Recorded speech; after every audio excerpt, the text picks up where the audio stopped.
Proclamation. Police Chief Steve Hagan Day. Hagan.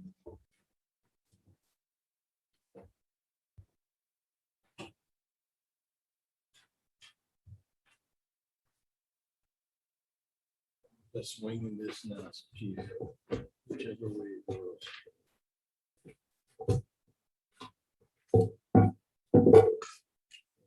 There you go.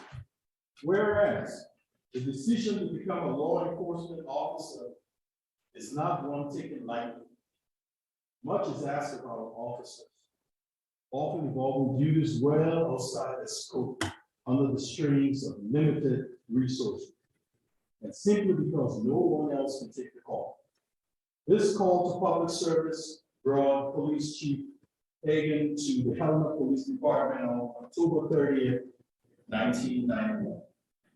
Whereas those in the ranks of the HPD are more than fellow officers and colleagues of Chief Hagan, their family, demonstrated in his kind comments and devoted support at each swearing-in ceremony. Chief Hagan provides each newly sworn officer a gift and a challenge home to honor the service and the service of their families.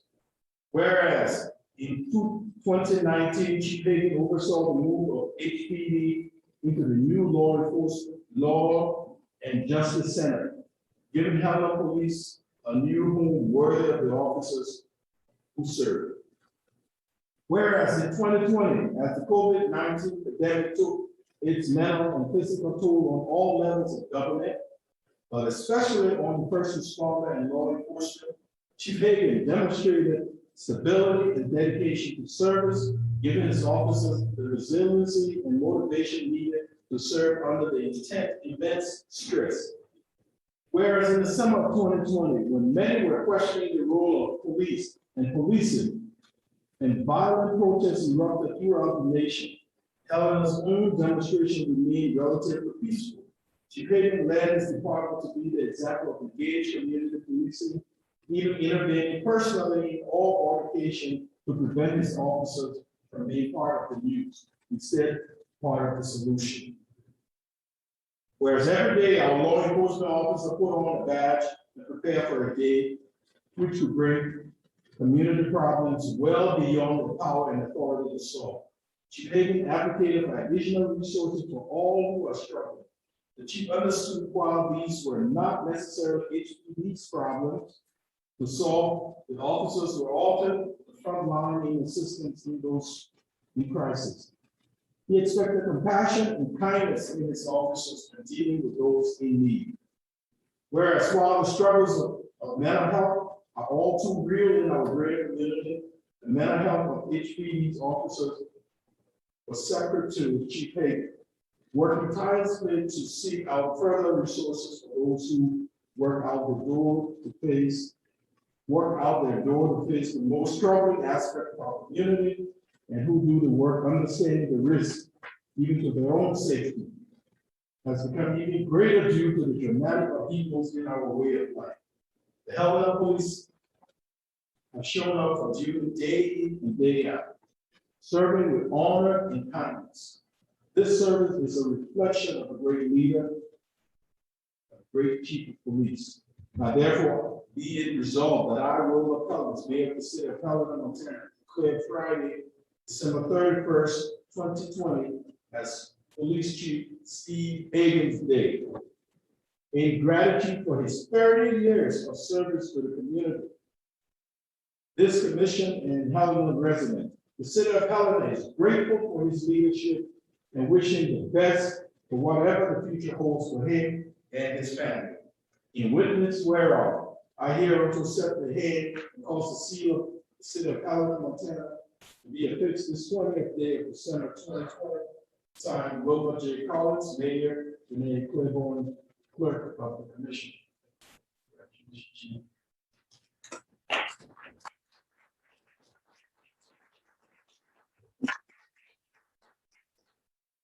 I also have another presentation presented to Chief Steve Hagan in appreciation for your many years of loyal service to the City of Helena Police Department and the residents of Helena. 1991 to 2021.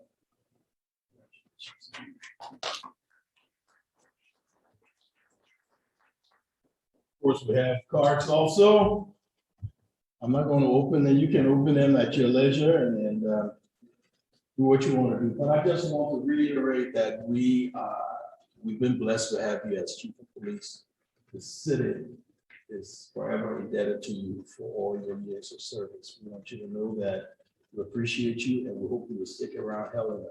But knowing you look like you're going to hit the road, Jack. So congratulations and good luck. If you want to say a few words? I will come up with the vote. Please. Thank you.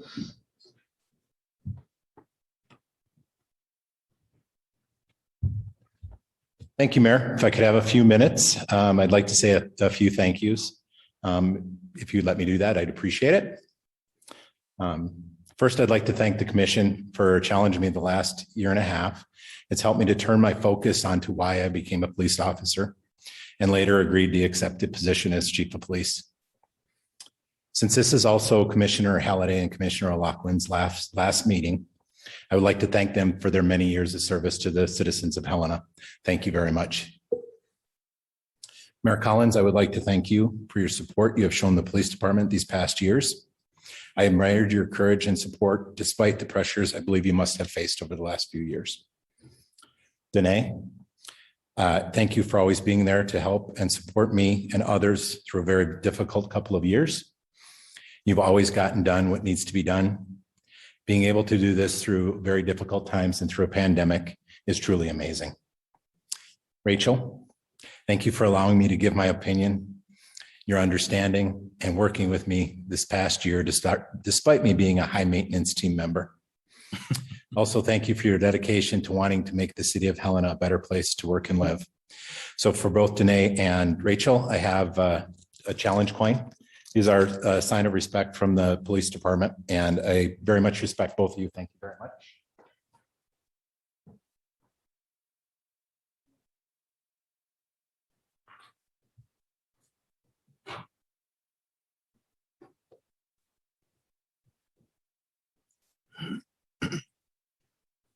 I'd also like to thank the community. It has been truly an honor to serve and protect you for the past 30 years.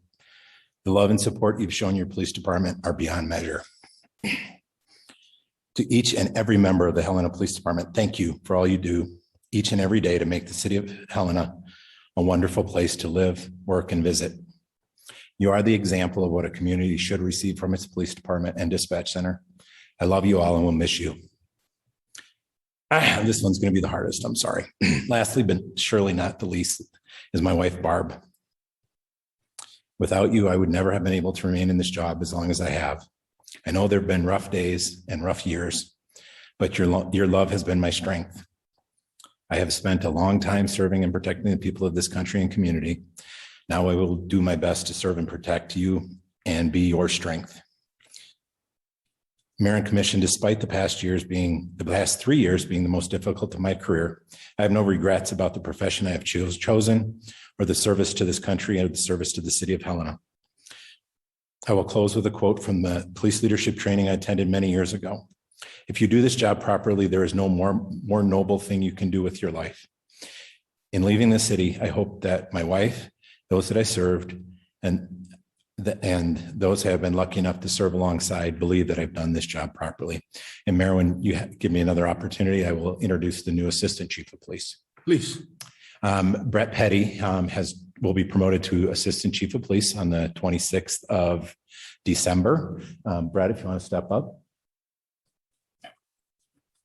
I would, if you give me just a moment, I'd like him to introduce himself, Mayor, if that's okay.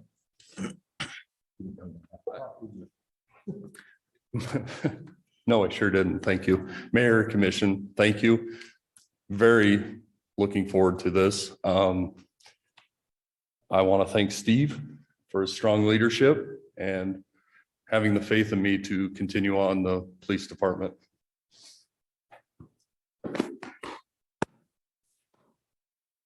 Okay.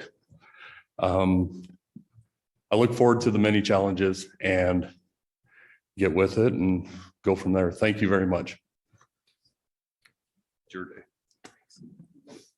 That's all I have tonight, Mayor. Thank you very much. Thank Appreciate you, it. Chief. Commissioners? It's open. Do you have a few words? Mr. Mayor, would just like to take a minute to thank Chief Hagan for his many years of service to the Helena community. I can think of no more honorable and important position in a community than a law enforcement officer, and those that take that, make that decision to serve in that capacity and serve honorably. We all owe a great debt of gratitude to, and I've been able to watch Steve progress throughout his career from a street level cop. We went on a number of calls together and work his way through the ranks and ultimately into the leadership of the Helena Police Department. And I can think of no better way to describe his service than is actually emblazoned on each patrol vehicle that's owned by the Helena Police Department. It says honor, professionalism, devotion. And I think that very much describes Chief Hagan. And I thank you very much for your service. Would also like to wish you the best in your retirement. I can tell you from experience that it takes about an hour and a half to get used to. And I fully expect if I were to see you in about a month, you'd probably have a full beard. Oh, yeah. And maybe let the hair go a little bit. I was thinking a man bun. Yes. Enjoy your family. Enjoy your time. You've earned it. Thank you very much. Thank you, Mayor and Commission, and thank you, Chief Hagan. It's been a true honor to work with you over these last 4 years. Thank you for your incredible service to the city. And I would just note that, in addition to your leadership within the department, you served as acting, city manager a number of occasions over the last couple years. And I just want to say, that you have my gratitude for that. You've been a steady hand, not just for your department, but for the city as a whole. So just want to thank you for everything and wish you all the best in retirement. I agree that it is well-deserved, and thank you for everything. Thank you, Commissioner. Mr. Mayor, Chief, I don't know if I can add much more that's more eloquent than the last few statements, but I think that the leadership that you've shown over the last few years is really an example for the country. I think that the department has conducted itself under your leadership with a lot of grace, and I'm really proud to have come into this position with someone like you to show us the ropes. And I'm really just appreciative of all of your service, and also wishing you a lot of really excellent fishing trips in the coming summer. Don't forget winter. Thank you.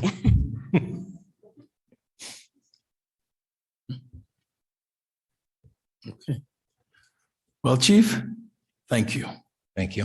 I don't know, did I forget to turn on the camera? Thank you. See? Thank you. Okay. Consent agenda.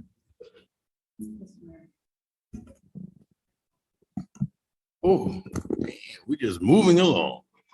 Madam Clerk, would you take the roll, please? City Attorney Joden. Here. City Manager Harlow Shulk. Here. Commissioner Halliday. Here. Commissioner Dean. Here. Commissioner Logan. Here. Commissioner O'Loughlin. Here. Mayor Collins. Here. Thank you, Mr. Mayor. You bet. Consent agenda. Growth, Powderhorn Court vacation, amended plat. Is that for you, Manager Hollishaw? It is. Thank you, Mayor. Good evening, and it's nice to see you all this evening. I wanted to get to the consent agenda items. These are items that are brought to the commission for typically claims, distribution of funds, and other items when they do not require further review by the commission, a hearing, or a presentation because they've either been discussed before or all requirements are met of the items, ensuring to the commission that staff has assured compliance with appropriate and all applicable community and state requirements. As a result, you'll see on this two things. First, the word growth, and I'll underneath the city manager update share more around the application of that word there.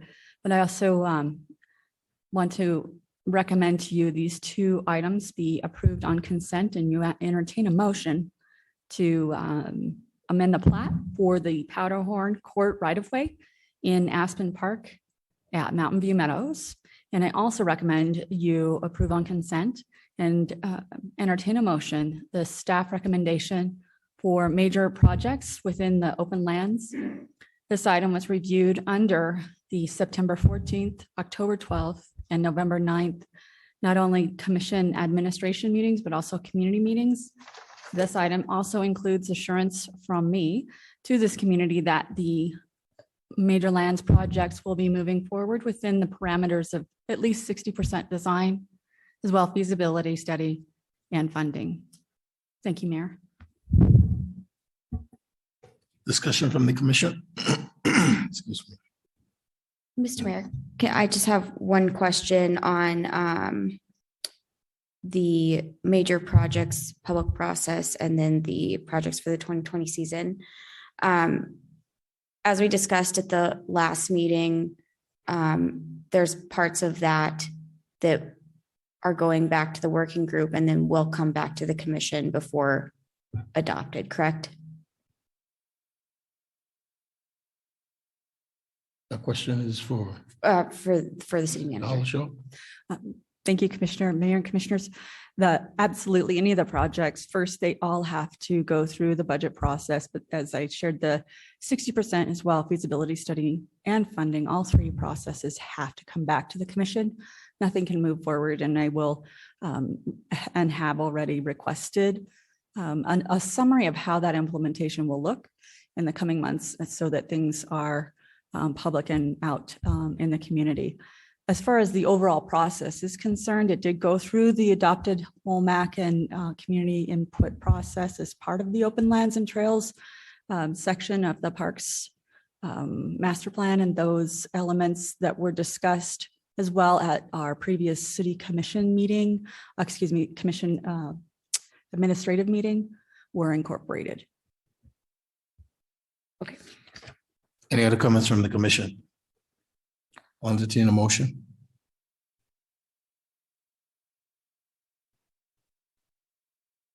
Mr. Mayor, would you like these motions to be separate? Is that Yes, please. accurate? Okay. Huh? We can Thank go you. together. Let's do it together, Commissioner. In that case, I would move to accept consent agenda items A and B. Second. It's been moved and seconded. Madam Clerk. Pardon me. Commissioner Halliday. Aye. Commissioner Dean. Aye. Commissioner Logan. Aye. Commissioner O'Loughlin. Aye.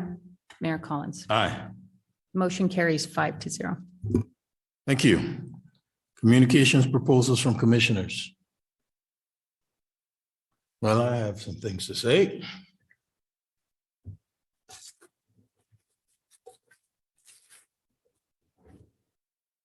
Commissioner O'Loughlin. I want to thank you on behalf of the commission. And I'm presenting this plaque to you for your years of service to the city, to the people in the city of Helena. I want you to know that you will be missed. The city of Helena was blessed to have you on the commission. Thank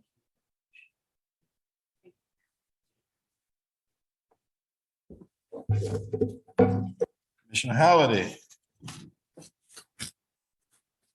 I know this is not what you like, but I don't care what you like anymore. I just do what I want to present this plaque to you for your many years of dedicated service to the Helena community and this commission.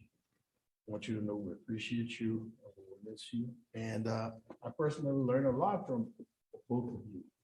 So thank you.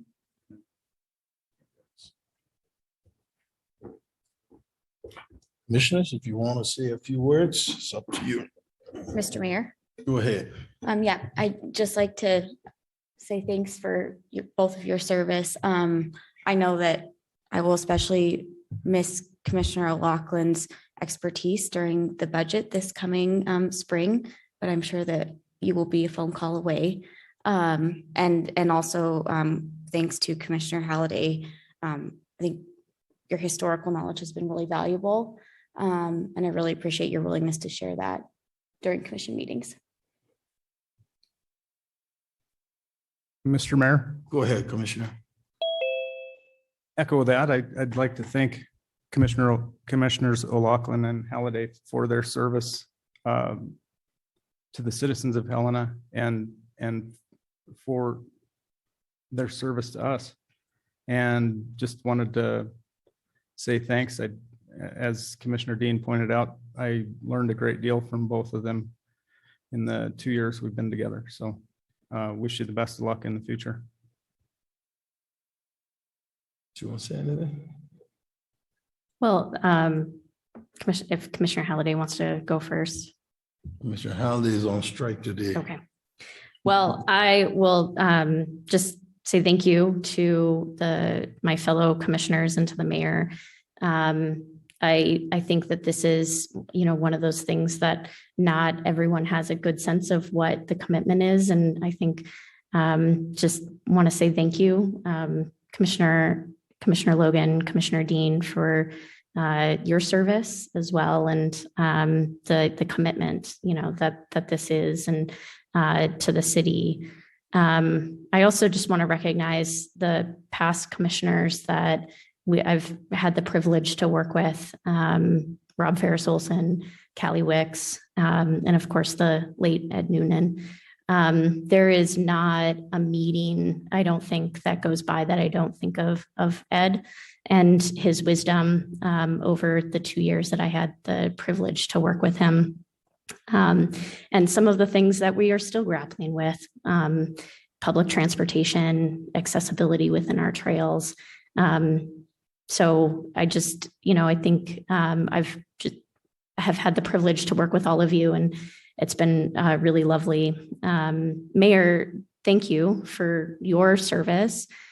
I think about when we were first elected, and shortly after the election had a major snowstorm, one after another, and were sworn in to sort of experience right out of the gate what it was like to get public comment and what it was like to sort of think more about how we can do better.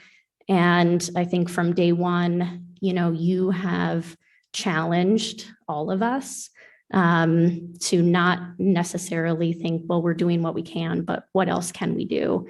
And from handling snow to addressing homelessness, you care deeply about this community. And I've learned a lot from you as well. Commissioner Halliday, echo Commissioner Dean's comments. Your institutional knowledge has been an incredible asset, not just for us as a commission, but I think as the city has seen, turnover in leadership, to be able to sort of say, we looked at this 7 years ago. Should we go back to what we looked at before? Has been just an incredible thing to sort of witness, and I gained out of that. Danae, thank you for your work. Chief Hagan, I think, articulated it well. Everything that we have been through, you have been through, and just being able to support us through in-person to remote, to back to in-person, to back to remote, took a lot of work and thought, and just appreciate all of your work. And then to the rest of the staff, It has been a real pleasure to work with all of the staff. As a part-time commission, we rely heavily on the staff in implementing the policy decisions of this body.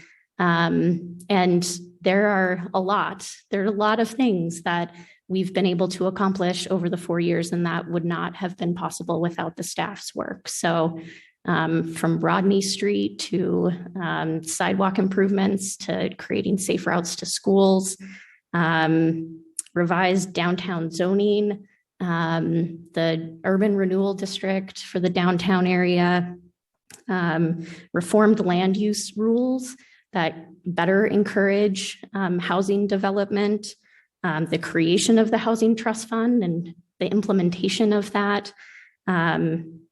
There's a lot that has happened over the last 4 years, and I think a lot that this city can be proud of.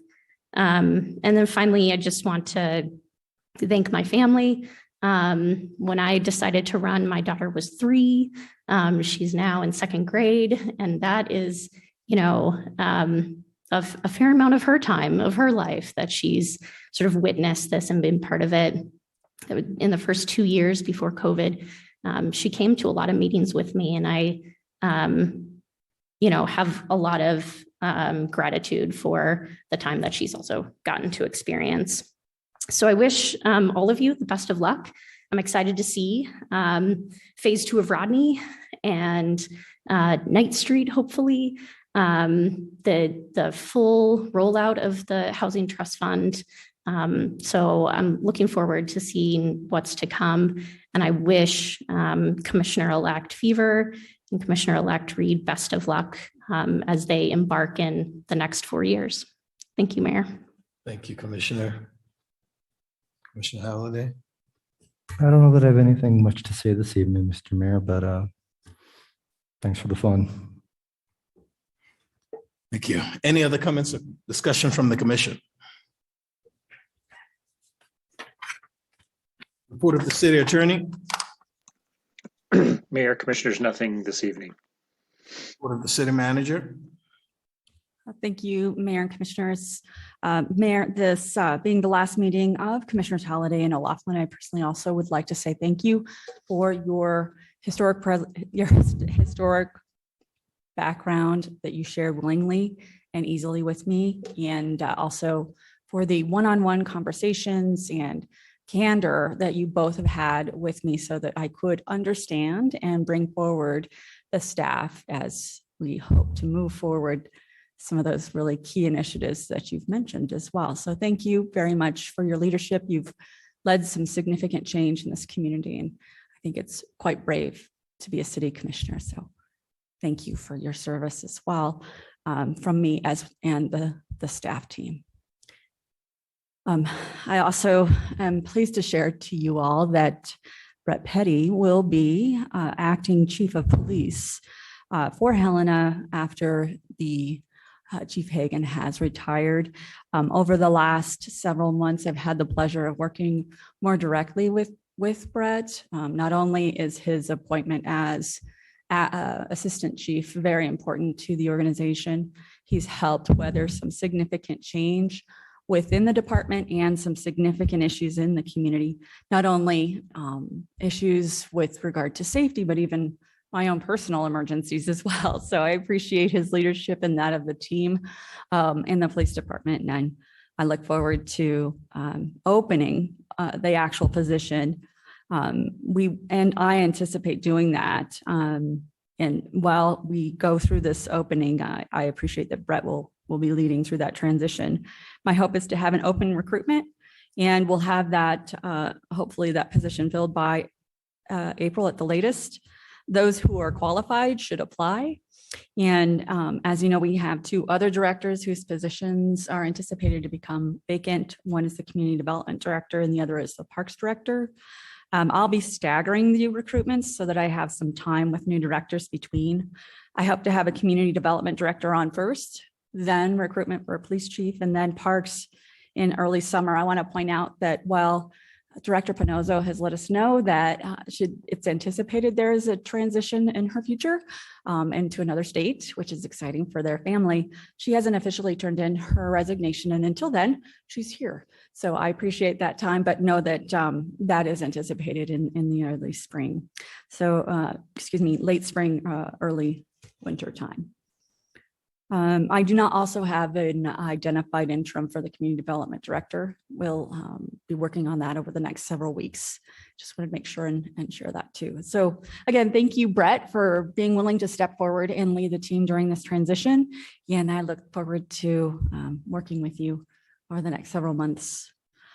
You'll notice, moving to the next key item on the agenda tonight, I just wanted to say that you'll notice the words in front of agenda items with regard to kind of the key phrases within each of the city commission's strategic outcomes. I think there's been a disconnect oftentimes when we bring items forward as to how those align, these items on the agenda align within the strategic outcomes. So everything that we do and bring before you should be moving your strategic outcomes forward. So the intention was to try and align how and what the analysis was with regard to the strategic outcomes. Now, they were assigned by way of budget.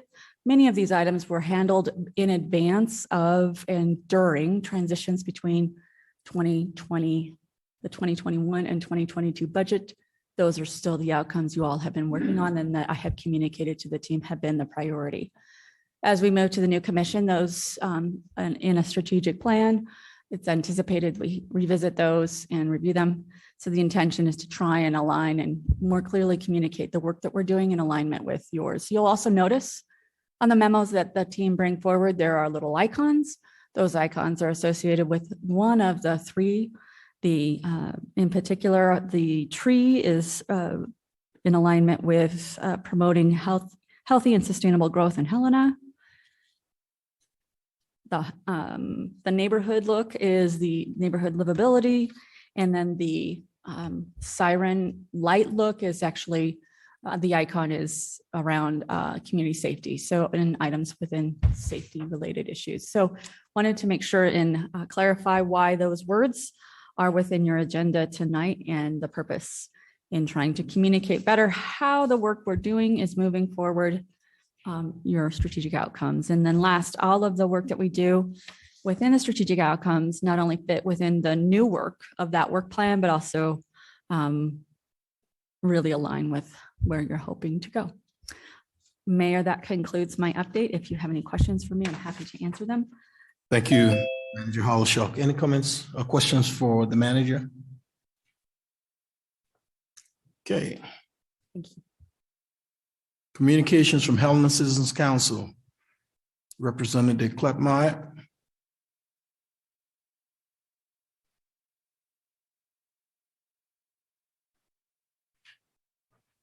Madam Clerk. Do we have a representative? Oh, I see he raised his hand. Thank you, Mayor Collins and Commissioners. This is Dylan Klappmeyer, the HCC Chairman. With it being the last meeting of the year, on behalf of the Helena Citizens Council, I want to thank Commissioners Halliday and O'Loughlin, as well as Chief Hagan for your service to the city of Helena. And also congratulations to Commissioners-elect Fever and Reed. We've reached out to them and look forward to working with Melinda and Eric in their new capacities as well. The HCC we don't have a meeting in December, so I don't have any new recommendations or policy updates for you, but just some information. There is a full slate of new HCC representatives coming in next month. We were happy to see all of the 7 districts across the city have at least 4 people running to fill all 28 of those positions on the Helena Citizens Council. So the swearing in of those new members and returning members will be on January 26th at the Civic Center during our regular monthly meeting, and want to thank Mayor Collins for coming and swearing in those new and returning members. At that meeting, we'll also have officer elections. The current officers, myself included, that have been serving the past couple of years are not eligible to return to our positions. And so there will be a new executive committee.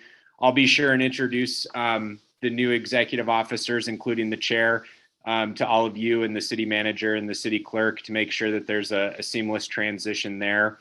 And I know that the new executive committee will look forward to hopefully getting back to normal next year and being able to provide a more robust slate of recommendations to the commission on the budget and the future development of the city in the next couple of years. I think as we look back, COVID has kind of dominated the last 2 years that the current HCC has been in place. And I think we look forward to getting back to our mission and providing as many recommendations to you as we can in the year to come. But I look back in the last couple of years, and we did pass some good recommendations on a wide variety of issues of importance to the city of Helena with regards to the budget, transportation, open lands, conservation, transportation, and even just our relationship and methods of communication between the HCC and the commission. Recently, the city manager sat down with the outgoing executive committee, and I appreciate her for doing that. And the public information officer has done a good job of engaging with the HCC as well as we try and share information with our constituencies and also ensure that we're on top of the most important issues before the city so that we can make timely recommendations to you. So with that, again, just want to thank everyone. Hope everyone has happy holidays and a great new year. And if there's any questions or comments, I'm happy to take them. Thank you, Mr. Clapmeyer, and happy Christmas to you also. Comments or questions for the representative? Mr. Mayor, I wanted to briefly thank the outgoing officers for their work on the HCC. I think that the way that you all had presented the budget recommendations this past year was really clear and helpful to us. So appreciate all your work in your officer positions. And while we're on this, Chief Petty, I want you to know you have the commission full support. If there's anything we can do to make this transition smooth, please let us know. Congratulations. Okay, regular items. Growth. To improve, conditionally approve or deny the request for preliminary plat approval made by Ron and Yvonne Pearson for the Pearson minor subdivision located on the northwest corner of National Avenue and Idlewild Court. Manager Hollishaw. Thank you, Mayor. I would have been, I apologize to Chief Hagan. I neglected to thank him for his service. The beauty of having some time with him left in these next several weeks is that I also have more opportunities to say thank you. So know that while I may not be doing a public speech, I am having plenty of them behind the scenes. So I anticipate having more conversations and more thank yous. But I agree with you all that his service to this community has been astounding, and as his leadership has been obvious and palpable and important to many, many residents, including having to do city manager interim spots, which has been really appreciated. And that includes growth and other key items on our agendas. So while I want to go ahead and introduce to you that this item is recommends to you the approval of a preliminary plat for the Pearson minor subdivision, creating 2 lots from approximately 0.33 acres and to adopt findings of fact for property legally described as lots 7 and 3. This item is available for conversation and further presentation to you all by our planner McConnell, who I believe is also present. I also know that Director Haugen may be calling in. She is currently in transit. I'm not sure if she's on, but I want to make sure and respect her role if she is in fact there. I cannot see them. I see. Dr. Haugen, you got anything you want to add? I guess not. Okay, commission discussion. Ooh. Mr. McConnell, are you there? Oh, please go ahead. If I could share my screen, Madam Clerk. I have a very short presentation for you all. If you give me just a moment, Mr. McConnell, I'm having some technical difficulties on my side.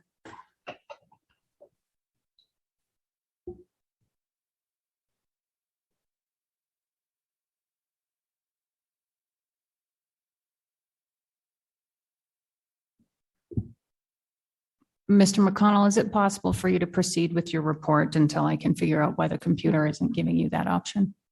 Yeah, that's fine. Thank you. Mr. Mayor, Commission, thank you. Like the city manager said, this is for the Pearson minor subdivision. It is a one lot minor subdivision, and the minor subdivisions differ from majors in several ways. One of which is that there's no requirement for a planning board hearing. There's no requirement for a public hearing. That's why this is on the regular agenda tonight. There is no requirement for a full environmental assessment, although the applicant is required to submit a summary of probable impacts as they relate to the state mandated review criteria. This particular minor subdivision, not all minor subdivisions, but this one in particular,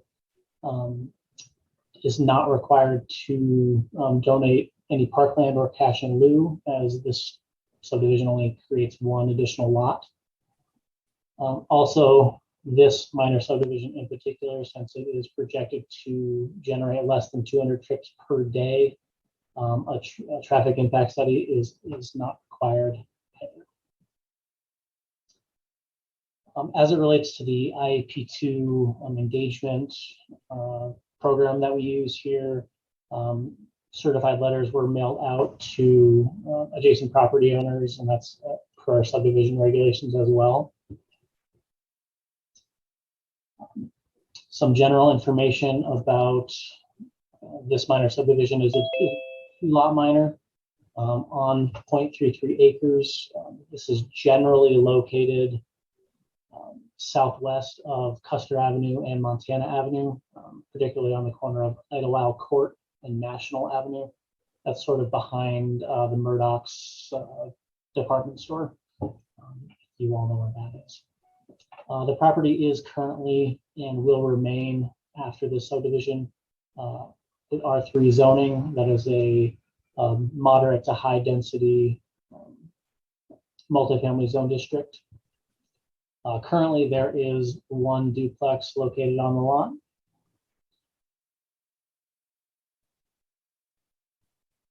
So yeah, this creates two lots, lot 7A, which is farther west of National Avenue, and lot 7B, which is where the current duplex is directly on the corner. The new lot being created is 5,800 square feet roughly. And it is anticipated by the applicant that another duplex will be placed on the newly created lot. So minor subdivisions, like major subdivisions, go through the same review process, or a very similar review process, and no significant adverse impacts were identified during that to the review criteria. I'll just list them so everyone is aware. Agriculture, water user facilities, public services, the natural environment, wildlife habitat, and public health and safety. So no significant adverse impacts were identified during the course of this review. This subdivision is currently on city water and sewer. The new lot will be as well. The current lot is also obviously on the city street network and sidewalk network, and the new lot will of course be on those as well. Since there are no adverse impacts identified, we are recommending that the City Commission move to approve the preliminary plat for this Pearson minor subdivision, creating two lots from approximately 0.33 acres, and to adopt the findings of fact for the property legally described. Mr. Mayor, that's all I've got for you. If there are any questions from the Commission, I'd be happy to address those now. Thank you. Thank you, Mr. McConnell. Comments or questions from the commission? None? Okay. Mayor, commissioners, pardon me, I don't mean to interrupt. Mr. McConnell, if you did have any exhibits that you needed to share, you should have the ability to screen share now. Sure. I guess really, this is the general location. I wanted everyone to see that just so that you can get a better idea of where it is. The idea is to add 2 more housing units to the city. And this is a snippet from the preliminary plat document. You can see 7B where the current duplex is and 7A where another structure will be located in the future. But yes, that is all I have. Thank you. Thank you, Mr. McConnell. Mr. Mayor, Yes. just a brief question. I think I know the answer to this, but just want to be sure it's clear. Mr. McConnell, if this passes right now, once building does start occurring on either of these lots, the new construction has to be up to our local building code and approved through those processes as well, correct? That's correct. It would need to be approved or need to be reviewed against current building codes right now if any other structures would be located on the property. Thank you. Yes, ma'am. Any other comments or questions? I'll entertain a motion. Mayor, I'd be happy to do a motion, but I'm wondering if we maybe want to do public comment before I do them, or would you like me to make the motion first? Yeah, no, we can do it. Is there anyone from the public wishes to address this topic? Madam Clerk, do we have any raised hands? Mr. Mayor, commissioners, I see no hands raised, and I do not see any written public comment on this item. Okay. Commissioner O'Loughlin. So I'll move to approve the preliminary plat for the Pearson minor subdivision, creating 2 lots from approximately 0.33 acres and to adopt the findings of fact for property legally described as Lot 7, Block 3 of the amended plat of the Custer Avenue addition as shown on Certificate of Survey number 279421 in the records of the Clerk and Recorder of Lewis and Clark County, Montana. Second. It's been moved and seconded. Any final discussion? Madam Clerk? Commissioner Halliday, Aye. Commissioner Dean, Aye. Commissioner Logan, Aye. Commissioner O'Loughlin, Aye. Mayor Collins. Aye. The motion carries 5-0. Thank you. Livability. Consider a resolution distributing downtown urban renewal district tax increment financing fund to Rodner Street Laundry parking lot paving at 122 North Rodner Street. Manager Hollishaw. Thank you, Mayor. I know that Ms. Ray from our Community Development Office is also on the line for this one, as well as item C, 10C. These are both funding requests through the Downtown Urban Renewal District and in the Rodney Street Improvement Area. So, if you have further questions, Ms. Ray is also available for a quick presentation on this item as well as the next. Ms. Ray, do you have any further information you want to present? Mayor Collins, I can just share in brief what the proposals are. They are identical in nature, just different funding amounts essentially. And it's great to hear that Commissioner O'Loughlin was supporting praise for the Rodney Street Improvements projects as this follows on that effort. Both applicants, the Rodney Street Laundry, as well as Charlie Carson, the owner of the B&B Market, on the Rodney Street commercial area. They are seeking TIF funds. The laundry mat is seeking $18,500 in TIF funding with no match provided. Charlie Carson similarly is seeking an amount of, $16,350. And each applicant are seeking the funds to pave the parking lots at their property. They have actually already completed this work. At the time of submitting the application, the work was not done. It was not intended to be done prior to the TIF Advisory Committee actually having a discussion on each application. Just wanted to provide that for context. So the projects are complete, and these are part of overall efforts to improve that district in alignment with the growth policy, in alignment with the Downtown Urban Renewal District Plan. Each of these projects support the Downtown Urban Renewal District Plan goals of adding to and stimulating the district's vibrancy, investing in public infrastructure that helps attract additional development and investment. It provides pedestrian connections and builds neighborhood identity while also reinvigorating the Rodney Street corridor. At the November 8th Downtown Urban Renewal District Advisory Committee meeting, the members present voted unanimously in support of this application, which builds on, again, the work that's been done with the right-of-way reconstruction efforts for the Rodney Street area, and in support of the city's support of the Myrtle Boy Creative Placemaking application or project, that was funded through the National Endowment of the Arts, as well as a grant that was secured for the district through the AARP Community Challenge Grant Project. And all of these are helpful in promoting placemaking in the district and improving that vibrancy in that area that has been so sorely needed. And really, that is all I have to share on each of these applications. If you have any additional questions, I am here to answer those. And Charlie Carson from BM Market is present, as is Jeannie Warden, who is one of the new owners of the laundromat. Thank you, Ms. Ray.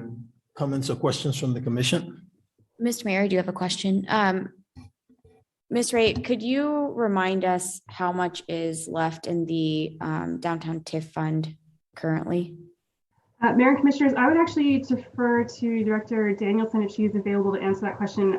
As of December 8th, we had not yet gotten the first distribution from the tax year. That might have come in by now. I would expect probably that we have somewhere in the region of, let's see, about $120,000 in the fund. And these projects would constitute just over, well, nearly $35,000. Director Danielson, do you have anything you want to add to that? Thank you, Mayor. We have not received our tax receipts yet as of today that have been posted, so we're still waiting on that information. Thank you. Any other comments or questions from the commission? Do we have any public comments? Oh, sorry, Commissioner O'Loughlin, please. I just had a couple questions, Mayor, if that's okay. Yes. This is maybe a minor thing, but in our packet, we have a recommended motion to, I think, support this. And then generally we receive a summary of what the advantages are of that motion and what the disadvantages are. The way that I read the disadvantage summary, I think it's sort of the disadvantages of not supporting the motion. So I just flag that because I think I don't disagree that that's a disadvantage of potentially not supporting it, but I think the goal of that memo is really to give us a sense of, like, to Commissioner Dean's question, how much money is left? Are there other applications pending? What would potentially be the disadvantage of supporting it? So that's just maybe kind of a smaller comment. My question, though, I guess I have a couple for the city and maybe just a sense from the applicants, but the minutes of the TIF district advisory board, there's a little bit of conversation about sort of the timing of applications and how the TIF advisory board is reviewing those, say, every 6 months. It sounds like the city and the advisory board is comfortable making exceptions when there's time-sensitive projects.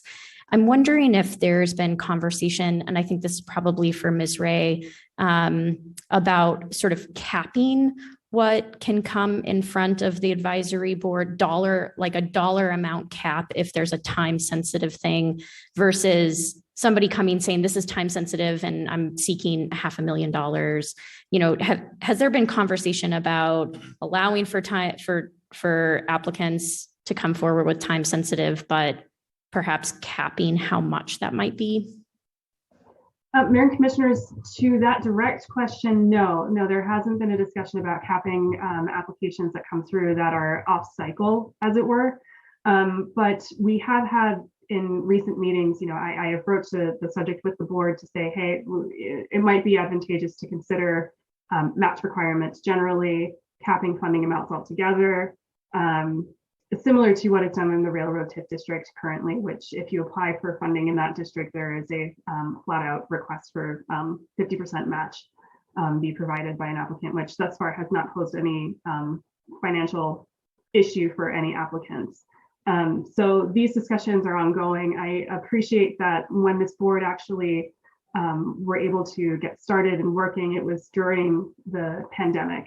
At the outset of the pandemic, I should say, and that in the interest of trying to support downtown businesses, they made every effort to try and just get funding out the door because it was so time sensitive in nature. And they did not at that stage wish to pursue requiring match, particularly for applicants, that might be nonprofits, for example, that financially would be more difficult. So there have been discussions about requiring match. There have been discussions about making the twice a year application cycle a fast and hard thing, or having it be more on a rolling basis as it is with the railroad TIFs. So those discussions are ongoing, and coincidentally, we're going to be having some meetings as a subcommittee of the board with a couple of the members to try and figure out what recommendations there should be that they should move forward with on that front. Great, thank you. And Mayor, maybe just a question for the applicants, and this might be for Mr. Carson, and I know his application is, I think, second on our agenda, but if it's okay to just sort of, since they're kind of for the same project, I'd just be curious and would certainly be open if Mr. Carson has just general public comment about this, but given the construction and the work that was done on Rodney, sort of how he has been doing, just given the closure of the street, if what has there been an impact to his business, and how is he feeling about the construction project as a whole in sort of moving traffic along Rodney? If Mr. Carson or Ms. Wagner have any thoughts on that. Madam Clerk, do we have the applicants?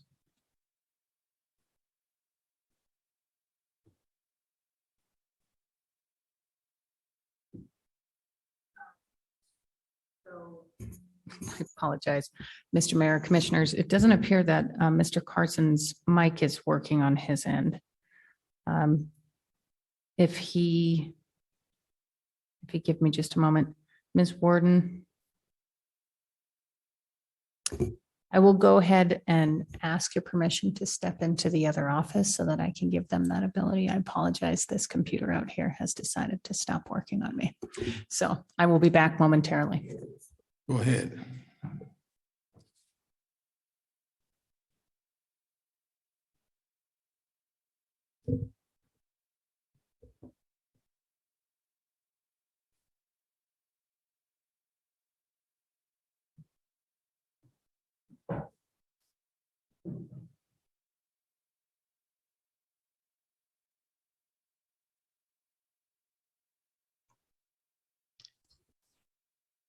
Mr. Mayor, Commissioners, can you hear me? Yes, we can. I've given Mr. Carson and Ms. Warden access to their mics. Mr. Carson, you have the floor. Can you hear me? Yes, we can. Thank you, Mr. Mayor. Commissioner McLaughlin, what were your direct questions? Mayor, I was just curious, just given that we've completed phase one of Rodney Street, how has it been for you? I mean, I think this is a good project, and I appreciate the city bringing it forward to the commission. I'm supportive. I just thought it would be helpful, since we have you, how have things gone with the construction of Rodney Street? How are you feeling about, now that phase one is complete, sort of what it means for you all? Well, as you know, I mean, it was difficult to get to our businesses, the laundromat and the and the B&B. And speaking for myself, I know that we had a big financial impact, but you know, in the end, the street is just plain sexy, is what how it's been described, and I cannot disagree with it. With the endowment of the Myrna Loy and all the art that's gone up, and these fantastic street lights. Oh, I don't know if you guys have seen them, but they look absolutely great. And thank you so much. I'm tickled pink. I just am happy. This has been much needed for so long, and it looks fantastic. And there's just so much more that's out there in the near future that's going to be done. And it's going to be, I believe, a fun neighborhood for Helena and a destination. Thank you, Mr. Carson. Ms. Warden, you have the floor. Can you hear me?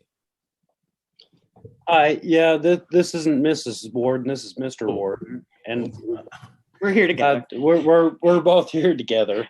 Okay, you have the floor. Definitely like to say that this has been a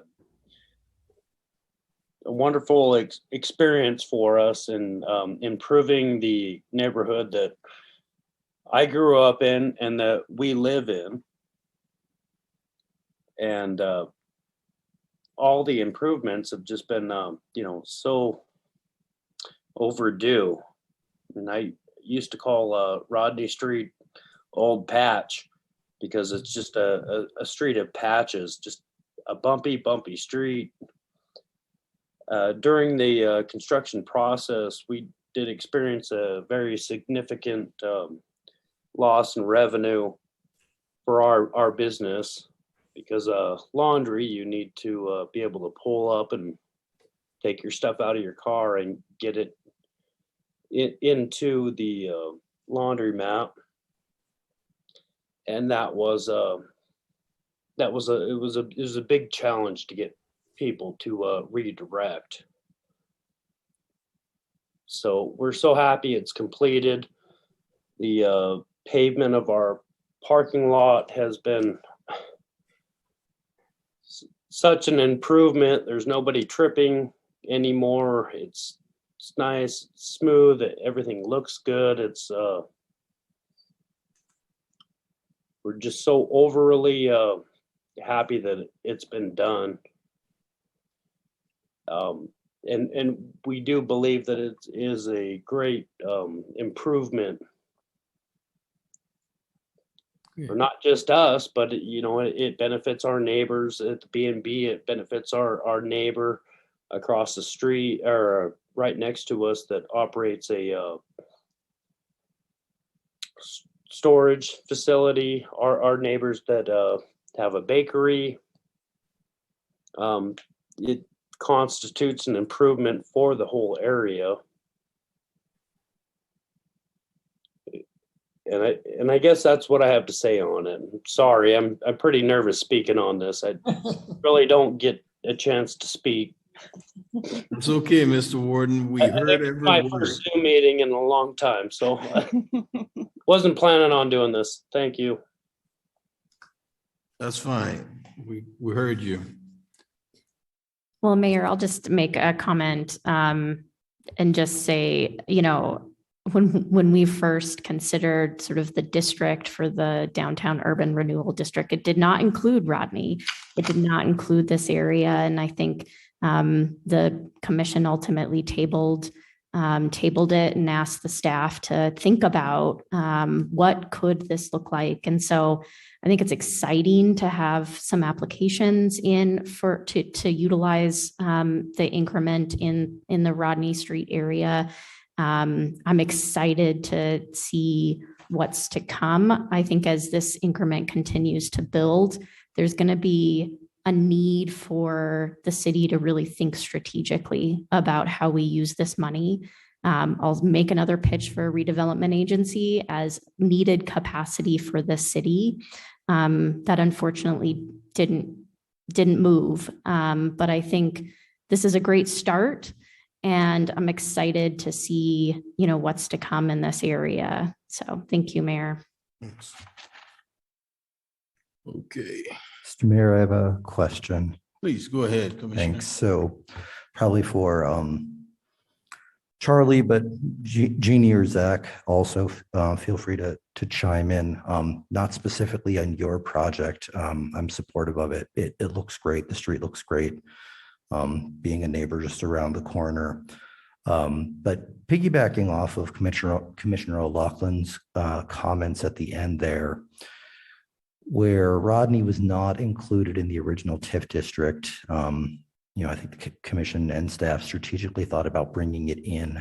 I noticed that at the end of the meeting minutes, Mr. Carson, you and some other members of the board spoke about Cruz Avenue and its importance on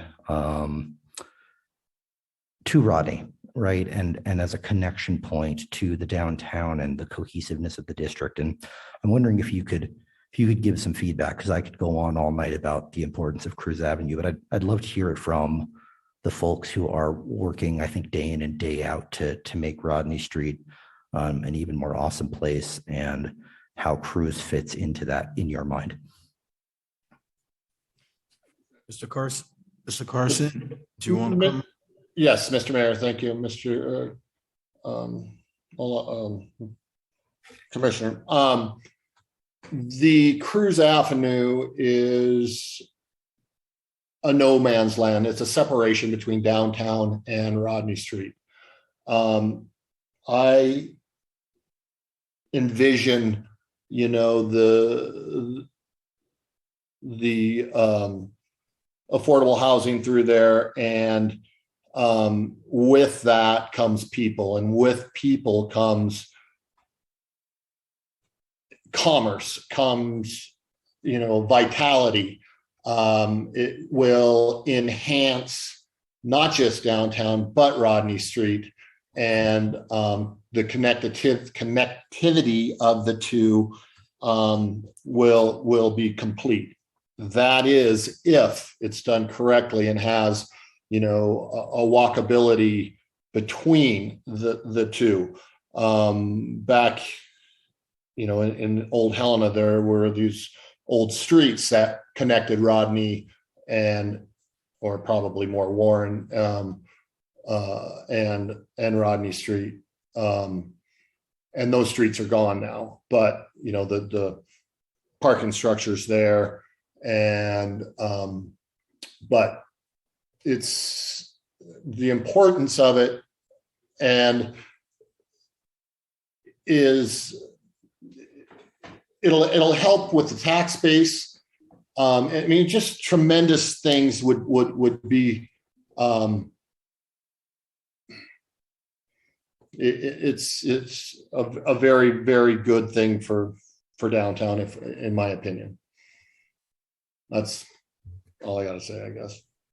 Thank you, Mr. Carson. Any comments or questions from the commission?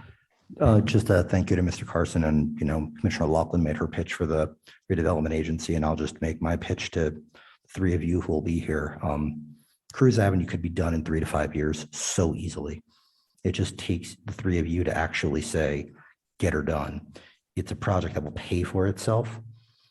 Use the TIF funds, do the work, let it pay for itself, get out of the way.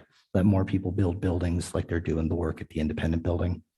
Let more people put housing up on those plots, dedicate them toward affordable housing, dedicate them to what you want. But it takes a bit of will. I mean, people say, oh man, I'm so glad the city did what it did with the Independent Building. They didn't do anything with the Independent Building, right? It permitted it, walked through the process. You've got all this land where you could have 2 or 3 more. All you got to do is actually prioritize it, and listen to the constituents, listen to the people from Rodney Street, listen to the members of the BID. They all want this. The thing hanging it up right now is the city. I highly encourage you, take those funds, strategically use them. You're going to have $500,000 in the tank of that TIF soon, with the ability to just pull the trigger and do it. you'll be thanked in 15 years for a transformative process. So please plan and do. Thank you, Commissioner. Any other comments? I'll entertain a motion. We'll do both of them, Bravo and Charlie, together.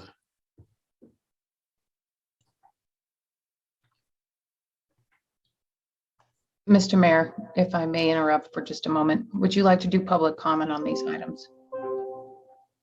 I thought that's what we're doing with Mr. Carson. And anyway, do we have anyone from the public? Do you have any raised hands, Madam Clerk?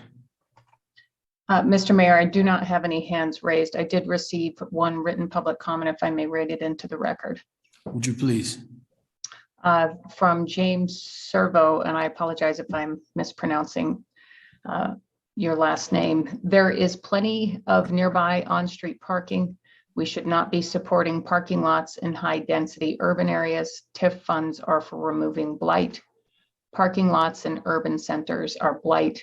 Use the funds to improve access that is not car dependent. And that is all, Mr. Mayor. Thank you. Now, I'll entertain a motion. You want them together? Yes, please. Okay. Mr. Mayor, I will move to approve a resolution distributing downtown urban renewal district tax increment financing funds to Rodney Street Laundry for parking lot paving at 122 North Rodney Street and B&B Market for parking lot paving at 100 North Rodney Street. Second. It's been moved and seconded. Any final discussion? Madam Clerk. Commissioner Halliday. Aye. Commissioner Dean. Aye. Commissioner Logan. Aye. Commissioner O'Loughlin. Aye. Mayor Collins. Aye. The motion's carried 5-0.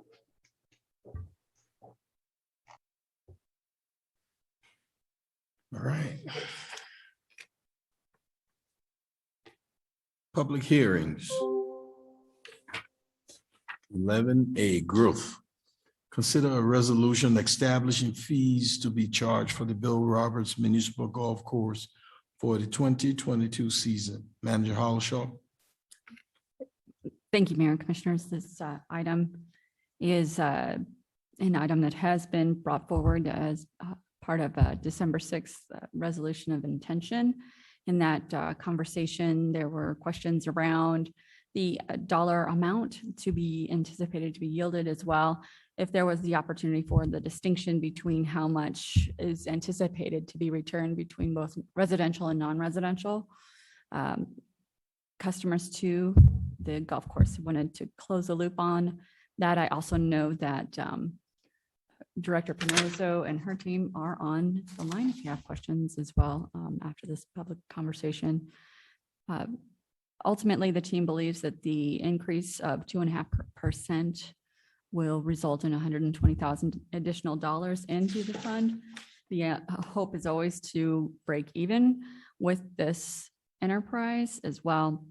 This item is one of the last questions you all had for us during the last conversation was whether or not there was a way to distinguish between residents and non-residents. And the teams shared they have not had that level of regiment around the structure itself. And it is oftentimes based on a system where the person who is paying is either confirming or not their resident. The method of researching addresses is not something that is available to the team at this time. It is something that is being focused on. Other ideas that are being studied are the use of a potential resident ID card to ease the verification process for our staff, as well as other easier transition and incentive information. Oftentimes, someone will say, well, their zip code should work, and the zip codes are established by the Postal Service and don't necessarily align with the borders of the city of Helena. So I just wanted to make sure and close the loop on those two outstanding questions from the last conversation on this item. And I'll turn it over to Director Pinoza and her team if she has anything else to offer by way of presentation or information to you all. Thank you. Thank you. Director Pinoza, do you have anything to add? No, I don't think I do. I think City Manager Holler-Schultz covered it all. So I think we're ready for the public hearing, or discussion or any questions you would have. Comments or questions from the commission? Go ahead, Commissioner Laughlin. Mayor, I will vote for this today, but I did share sort of my kind of general frustration with getting this so late in the calendar year. Same thing happened last year where we asked similar question about resident versus non-resident, and we're essentially told, well, we really need to move this before Christmas because people buy, their season passes for the holidays. And then this is coming to us again at our last meeting of the calendar year. So I think, golf is the golf fund is something that I think the commission and the city is going to have to continue to grapple with. It would be helpful if I think this came to the commission, months before the end of the calendar year so that the commission is really given the opportunity to have a thoughtful conversation about the fees that are imposed and the solvency or the lack of solvency of this fund. So I've shared that with the city manager. It will be future commissions to grapple with, but I think that's been a little challenging to get this really toward the end. I would have liked to have a little bit more time to really think this through and potentially propose amendments, and unfortunately weren't given the opportunity to do that. Thank you. Thank you, Commissioner. Any other comments or questions from the commission? Mr. Mayor, just when we had suggested deviating from a flat rate to a distinction between resident and non-resident, part of that had been the fact that the general fund was now being asked to actually support the golf fund. That was when we had a very relatively small subsidy that was being provided by the general fund. And now in the last, year and a half, we've gone over $750,000 of City of Helena residents' money that's being pumped into the golf fund. So it makes more sense than ever, right, to ask those who come in from outside of town who don't pay general fund taxes, who are essentially enjoying a subsidized round of golf on the backs of residents who don't even play golf. It doesn't make any sense. We ask at the pool. I take my kids to the pool and I'm asked at the front desk, do you live in the city limits of Helena? I say, yeah. A lot of people say no. Right. Ask people a question. Most people are honest. We don't sit around thinking everybody's a liar to cheat them out of the 50 cents for the pool entry. So there are solutions here, and it should have been pursued. And I understand Commissioner Laughlin's frustrations. It's a question that was asked even before the commission did the prior year, and it was the same thing every year. Parks just didn't want to pursue it. So I'll vote for it because the city needs the increase in revenue, but you're fleecing your own residents. Thank you, Commissioner. Just one question. How are we going to identify did I hear you saying we were going to have ID cards? Manager? Mayor and Commissioners, the team last week and maybe even 2 weeks ago, we've been having a pretty direct conversation around resident and non-resident fees. And part of the conversation, as I understand it, around creating the distinction between the resident and non-resident was brought up within the Greenplay review of the programs and services within the Parks Department. As I understand it, the intention was to distinguish the resident and non-resident in addition to obviously trying to break even, but also to identify all of those who live outside the city who could impact the improvements within the city, and specifically in a recreation district conversation. So as was identified last time that I met with the directors, it's very important that we be able to distinguish the level of work that the team is putting in for those who do not pay into the primary tax, in particular when the general fund is balancing out those dollars. So yes, a resident card could be up for analysis. There's also other methods such as a GIS system, which makes it easier for us to validate addresses based on current geographical limits within the boundaries of the city of Helena. Right now, we do not have those pieces of equipment, and those are things that we will look into. In the big picture, the potential for using a resident ID card might make it a lot easier. So it'll be something the team will be analyzing over the next several months. It could have a larger benefit to the city overall in that recreation district conversation. So will it be ready for the next season? The resident card or just Whichever whatever way, this distinction. yeah. Yeah, my hope is, yes. I know that Director Panozzo has been working, immediately she turned in around and started working with the team on potential solves. What has been nice with using these director meetings is the idea of sharing resources when they have them available to them, not necessarily available to the parks team and the recreation team are those geographic downloads. So in the GIS, it's not necessarily that they didn't know they were there or that they didn't have access to them. They just didn't know that they could use them as a tool. So we're looking into a variety. My hope is, yes, that they would have it available as soon as possible.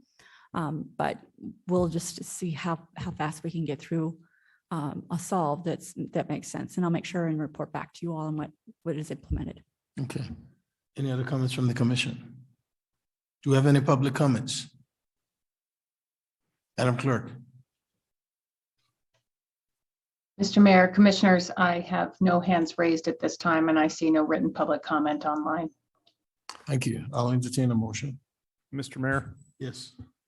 move to approve a resolution of intention to establish fees to be charged for the Bill Roberts Municipal Golf Course for the 2022 season. Second. It's been moved and seconded. Any final discussion? Mayor, Commissioners, this is Thomas. I just want to clarify, this is a final resolution, Commissioner Logan, not a resolution of intention.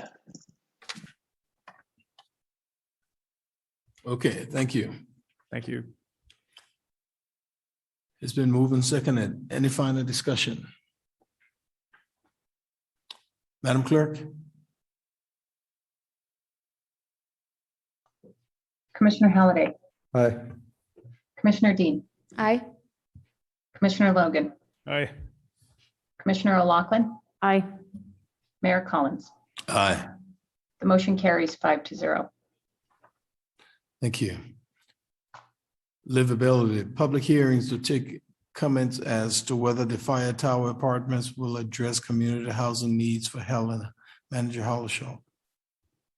Thank you, Mayor and Commissioners. Both 11B and 11C are both in the same vein in that they are public hearings. They do not require a motion or a move to adopt by the commission. They are a process required by the Department of Revenue overall, who ultimately make the decision on these nonprofit tax abatements. These nonprofit tax abatements are a method that are evaluated at the Department of Revenue level and not at the state's, at the city's level. Those are a method of evaluating particular requirements and something that the city actually does not prescribe, that instead the state does. So all that is needed is to open the hearing, hear comments, and close for each of these next two items. Thank you, Mayor. Okay, discussions from the commission? Is there any public comments? Madam Clerk, Mr. Mayor, I do have one hand raised online. Tyson O'Connell. You have the floor, Mr. O'Connell. Thank you. Mayor and Commissioners, can you hear me correctly? clearly. We hear you. Great. Okay. We're here tonight, as was just introduced, for a public hearing to discuss adding two nonprofit partners to two different affordable housing projects that Wish Camper Development Partners owns in Helena, Montana. The first is East Park Villas, which is an affordable housing complex that has 38 affordable homes serving seniors over 55. And the second is the Fire Tower Apartments, which has 44 units that serves families and elderly persons and persons with disabilities. 31 of these units are supported by housing assistance payment contracts from HUD. So they serve very low income residents at the Fire Tower.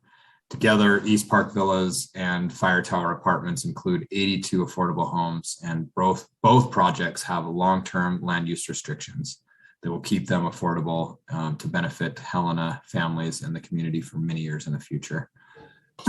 We're here tonight to present a nonprofit partner named Opportunity Council. They'll be the partner for both projects. Wish Camper Development Partners has worked with them on a number of other projects throughout Oregon and Washington.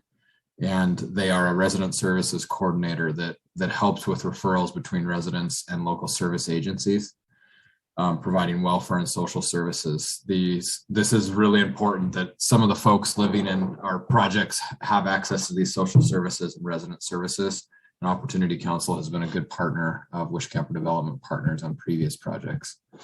The mayor and commissioners previously submitted a letter of support to the Montana Board of Housing. I think it's been a year and a half, almost 2 years ago, to support the rehabilitation of Fire Tower Apartments. I'm very happy to report that despite a pandemic and an occupied rehab that was full of challenges, we are nearly complete on the Fire Tower Apartment rehabilitation. I think we should be getting our CFO in the next week for the project. With that, as was noted earlier, I would be happy to take any questions if anybody has questions. And if you don't, that's okay too. Thank you. Thank you, Mr. O'Connor. Madam Clerk, do we have any other public comments?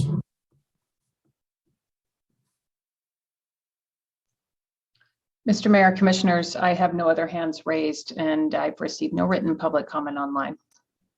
Okay, thank you.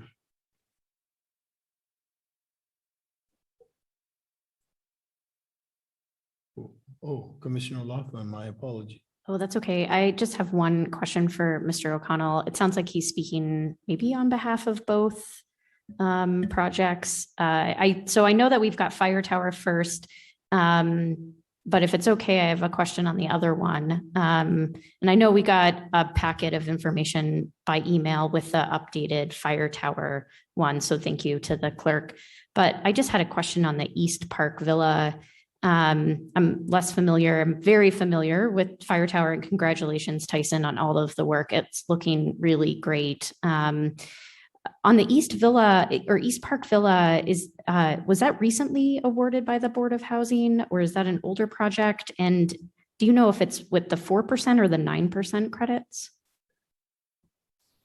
Commissioner Laughlin, first of all, thank you very much for your support of this project from day one when we first proposed it at Fire Tower. I greatly appreciate it. And I'd also like to answer your question, but I'd also like to thank Commissioner Holliday, who, again, from the very start, realized this was an important project for downtown and that the rehabilitation was something that the commissioners were going to support. That's related to Fire Tower.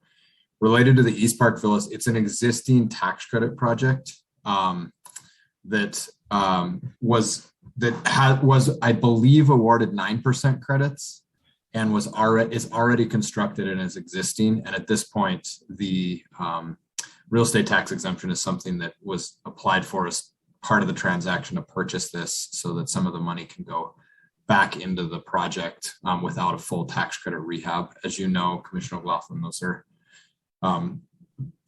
particularly the 9% tax credits are very competitive and sought after. And this project was built in the 1990s. It's still in actually great shape, but it needed a small recapitalization without the use of a full competitive tax credit award. And so Wish Camper Development Partners made a choice to purchase the property with the pending application for the real estate tax exemption to be able to put those some sources back into the project for the rehab. Great. That is very helpful. Thank you, Mayor. And thank you, Tyson, for your work on that as well. Thank you. Any other comments?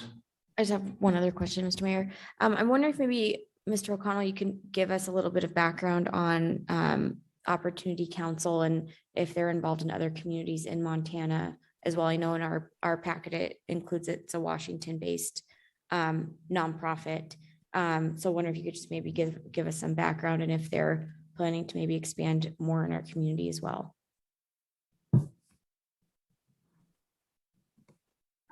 I can answer that that question, Commissioner. Opportunity Council was not involved in Montana until Wish-Kemper Development Partners approached them and asked them to serve the role that they've served for us and many other developers in Washington and Oregon.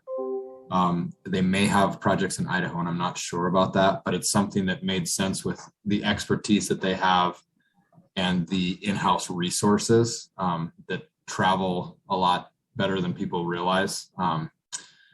And it is their first pair of projects in Montana, to my knowledge. I suspect they will be involved in the community and throughout Montana in the future with Wish-Kemper Development Partners and other developers. Thank you, Mr. O'Connor.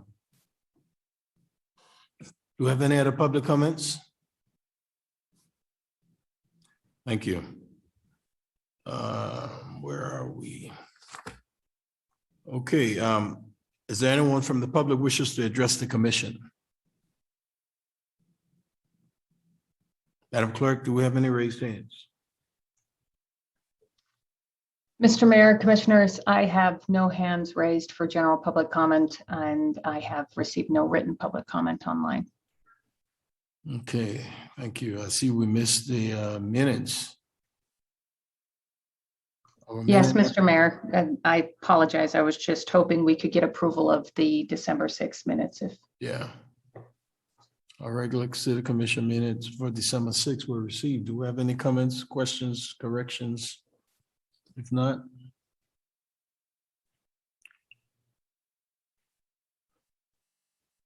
yeah.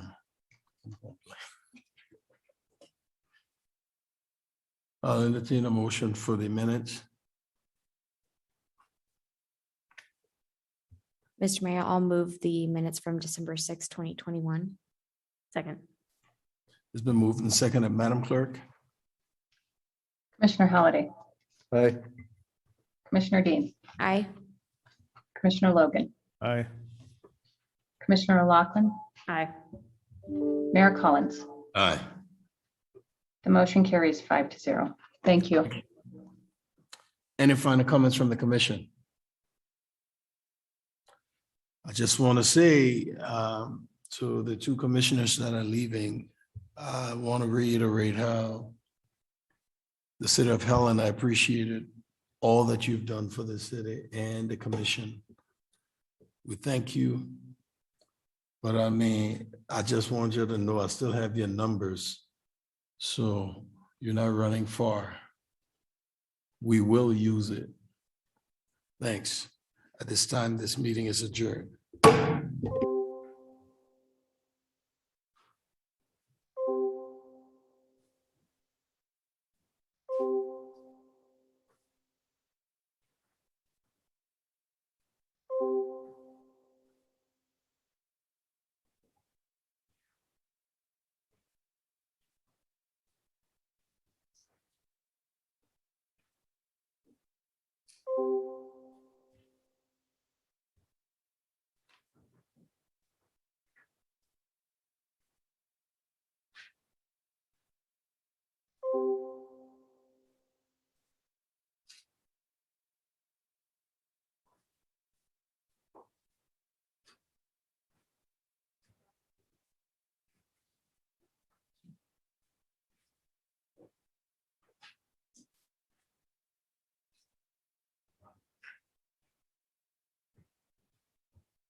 Recording stopped.